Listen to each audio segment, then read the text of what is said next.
So welcome, my beloved sister Amina. I give thanks for your consistent visionary leadership, and as always at Setsi, we begin all things by acknowledging our creator. We acknowledge all the original stewards of the various lands we're on. We acknowledge all our ancestors. We acknowledge all those who toiled without compassion or compensation. We acknowledge all our elders and community stalwarts who show us we stand on as we build, share, and learn together for our collective liberation and sovereignty. So Amina, can you please share a little bit about your background, yourself, and your remarkable work with our listeners and our viewers? A little bit about me. First of all, thank you so much, Victor. That was a beautiful introduction and a kind one. So I appreciate that. So for a little bit about me, obviously, as you said, Amina Yassin-Omar. I am a refugee from Somalia, came to Canada just a little bit over 30 years ago. Started our Canadian journey in Victoria, British Columbia, and currently living in Toronto for way too long.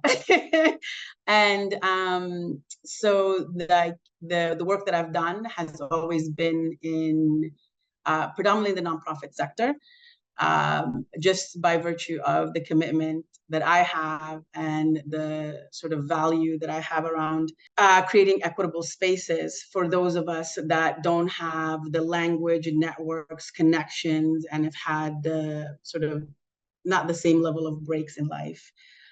So for those individuals, I am committed to working with. So yeah, that's sort of what my work is. And, right now, currently, I work for the Learning Enrichment Foundation,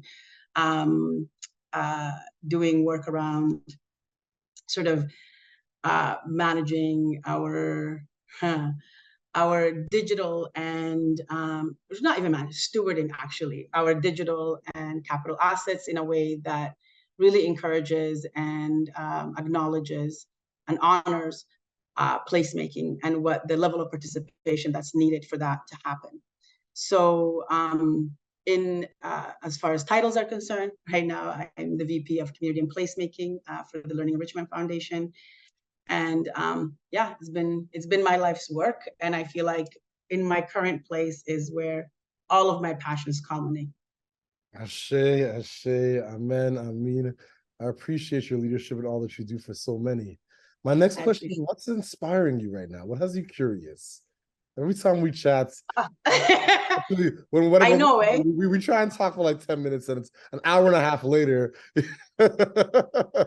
Always, because, you can't, like, the work is so broad and it's so multifaceted that, like, we have no time to just kind of sit still. But I think that what I'm excited about right now, like my work is really focused on land use right now.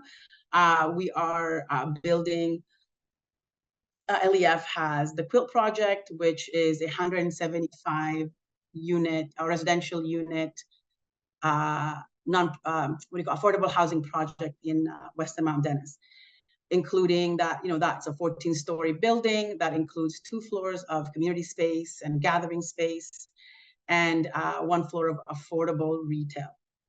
As an organization and through this project, like we've been quite intentional about how do we really discuss community or land use, right? In a way that includes those of us that get left behind oftentimes, namely Black and Indigenous communities. That has been sort of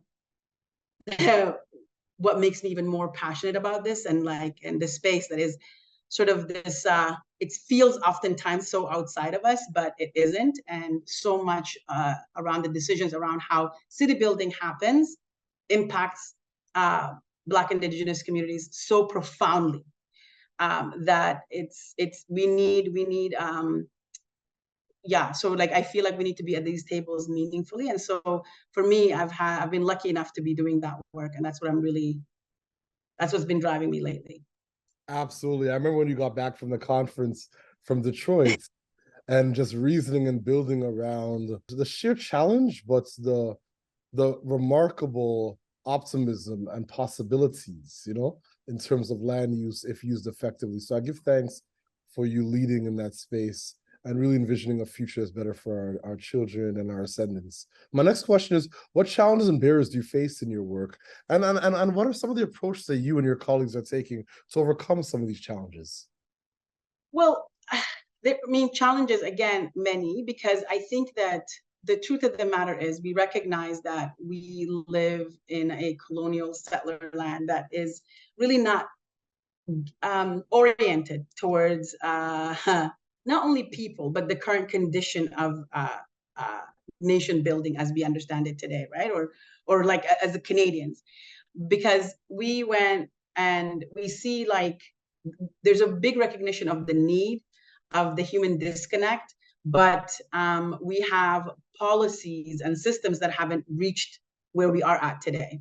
So I think that for us, there've been many challenges, from zoning and planning to sort of finance and development that is as intentional as ours, like sort of having even mentorship in that space for organizations who are trying to do work the way we are, right?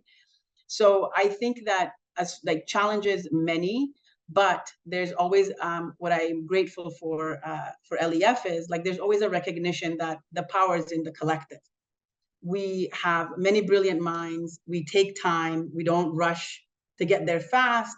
We slow down so that we have a collective that is comfortable in going with us, which is not the way I've seen land development done in the past. It's oftentimes really preoccupied with timelines because timelines impact profit. So that has not been my experience with this project. So it's been, I hope that into the future, more projects can be like this, slow down to go collectively fast. And so that's, yeah. I love it. As my grandmother would always say, hurry up and take your time, Hurry up and take your time, baby. So do you have a set of key priorities right now in your work? Actually, currently, besides like sort of our housing project, that comes with its own timelines. Like we are hopefully, we've just got our zoning approved at community council. We're going to be at full city council on the 13th. So we're hopeful and keeping our fingers crossed that that goes over without a hitch. So we are at zoning, and then there is the sort of the next few phases from financing and sort of doing more detailed design. So that's as it pertains to the quilt project.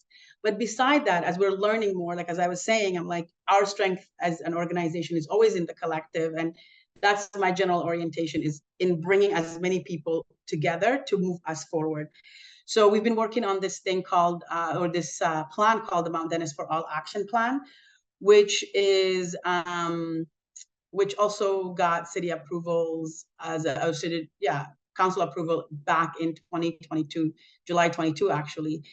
Council saying, like we want for you guys to build an equity scorecard, because this thing is, or this plan is meant to support our existing secondary plan in quantifiably addressing the gaps that exist for Black, Indigenous communities, that exist in business retention, in addressing issues around rent evictions. And so for us to do the kind of collective work and the community work that needs to be done in land use, we want to do it this way. And this plan is a proactive plan rather than what we've seen in the past, which is retroactive, because it's a reaction to saying, oh shit, we're all getting displaced here. I apologize for swearing, but we're all kind of getting displaced in this space. And like, those of us that don't have the language networks and the means to defend against that and hold the line against that, feel sort of out of sorts. So what the system is designed to do is frustrate you into submission. And we're saying absolutely not. We have enough of us, we have enough of a voice, we have the capacity to say, no, we are land developers, but we're doing it in a responsible way. And we would like other folks to be held to the same account. If you're going to hold us, if it's apples to apples, planning says we're agnostic. Everybody who comes to us experiences the same challenges and barriers. We say, fine, right? Then in that case, you have to hold them to the same account and not just us, right? So I think that that has been really something that has been an amazing thing to be part of for me. And that's like Mount Dennis for All is where I believe those of us, like I said, that gets left behind have a say. Not only just a place where we get kind of come together and frustrated, commiserate, and then nothing happens, right? No, we want an actionable plan. Ashe, Ashe, I appreciate your leadership, passion, and conviction. My next question, second last question, what is your ultimate goal and what does success look like and feel like to you and your colleagues? Me and my colleagues maybe differently, but for Amina, I'll speak for me in that space. It is a future where that we recognize that like land use profoundly, again, like I know I keep going back to land use, but I'm like, for me, it's a space where it consistently disadvantages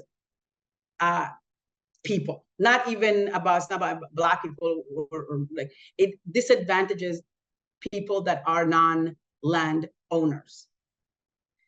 And so for me, it has been like not only ring the alarm, it is to reclaim some of those spaces and say, like, we're coming to the, so like, how do we, it's to create an opportunity for us to be stakeholders and taken as seriously as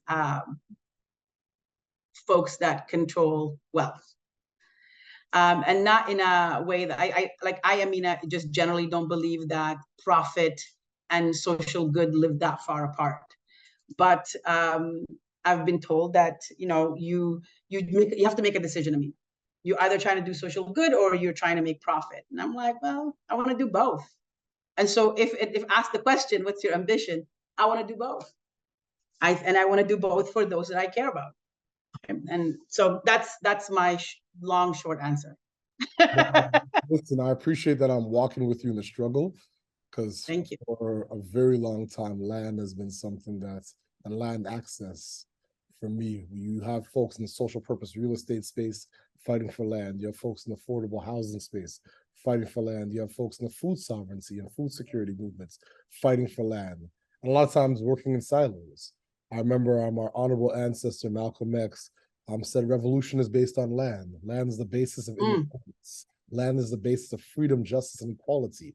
Malcolm said that over 60 years ago, and it still reigns true today. So I couldn't agree with you more. And I just appreciate that you're once again making our ancestors proud and fighting the good fight. Here's hoping, friend. Here's hoping. Here's hoping, brother. Yes, indeed, indeed. So my last question, family, my last question. Do you have any closing thoughts or calls to action for our listeners and our viewers?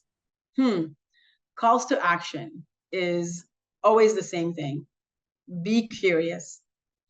Ask the uncomfortable questions, even when it feels like it's, you know, nobody in that room would understand you. Find your like-minded people and please come work with us. Like, I think that, you know, my sister Cheryl Case with her work with CP Planning is doing the work that needs to be done. My sister Abigail Mariah is doing the things that need to be done. So I think that we are reclaiming space, especially again in this, you know, for sort of like foreign space, right, around land. And I think that I know I've left a bunch of people behind, but and for that I apologize. And then, you know, the work that you're doing with Setsi, Victor, is like, this is what we're talking about. When we're talking about transformation, the transformation is in the collective. It's not in the individual. And I think that we are having those uncomfortable conversations all the time. You know, conversations that push back a little bit and say, like, you know, you can't just keep talking black, black, black all the time. And we're like, yes, we can, and we will, because that is where now it's not only about passion. It is about like like, for me, it feels like it is part of a greater calling. Like this needs to happen. And I think that we're like, hey, those of us that have the privilege and the education and the language, again, to be able to say, we can bridge this. That's my call to action, is be a bridge builder, but always ask the uncomfortable questions. Thank you. So I'm really grateful to you, Victor. Like, I really need to say that. Like, I wanted to, you know, recognize when my brilliant brothers are doing the work that needs to be done. It's hard, and I know it is.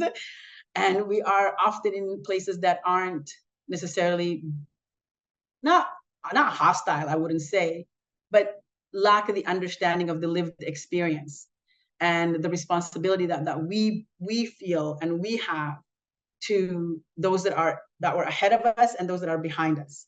So I think that has always been sort of my approach to work. And I just wanted to say I thank you for that, right? Like I appreciate that you not only see me and you see people like us, but like people like us that are doing this thing together. So I'm grateful to you and thank you so much for creating space today. No, the same here, family. You have no idea. You've always been my sister from another mother, and I I just appreciate appreciate all that you do for so many. Thank you. it. Absolutely. Absolutely. My pleasure. Thank you so much for creating time for me today. Indeed. And we'll close the interview the way we began, by acknowledging Yeah. our creator, by acknowledging our Mm. ancestors, by acknowledging the original stewards, the various lands we're on. We acknowledge all those who toiled without compassion or compensation. We acknowledge all our elders and community stalwarts whose shoulders we stand on as we share, build, and learn together for our collective liberation and sovereignty. Thank you, family. Mm. Let's stay. Thank you. Thank you. Thank you. Thank you.